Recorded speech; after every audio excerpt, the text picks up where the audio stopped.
बिस्मिल्लाहिर्रहमानिर्रहीम। मैं हूं मलिक मोहम्मद अली, प्रोग्राम बात से बात मलिक मोहम्मद अली के साथ।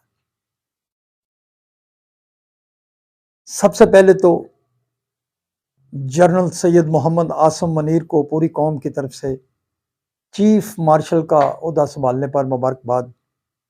और फिर चीफ साहब से मुतालबा है कि अब सब्र नहीं है।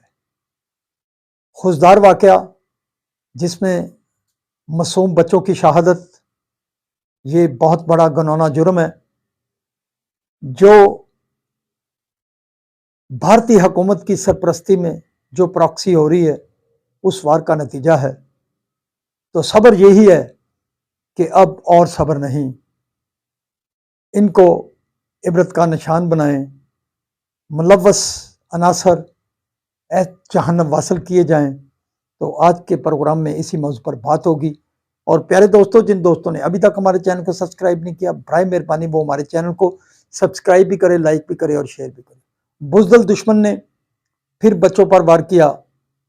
भारतीय सरपरस्ती में BLA फितना ख्वारिज ने मासूम बच्चों की बस को निशाना बनाया। स्कूल बस में मौजूद 3 बच्चियां शहीद हुई, ड्राइवर और एक और साथी शहीद हुआ।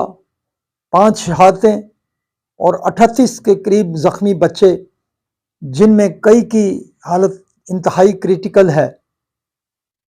सुबह सवेरे स्कूल बस पर हमला बुज़दिल दुश्मन जो बच्चों पर वार करता है।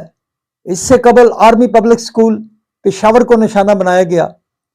अब ऐसी ही हरकत खुशदार में हो गई तो पूरी कौम चीफ मार्शल से मुतालबा करती है कि अब कौम का सब्र जवाब दे रहा है।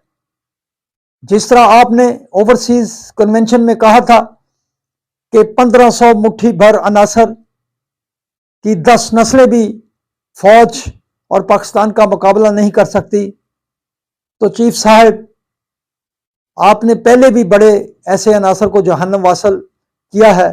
पाक फौज जुर्रतमंदी से इनका कला कमा कर रही है, लेकिन अब वक्त आ गया है कि इनकी कमीन गाहों को तलाश करके इन्हें जहन्नम वासल किया जाए, इनके सरपरस्तों को जहन्नम वासल किया जाए।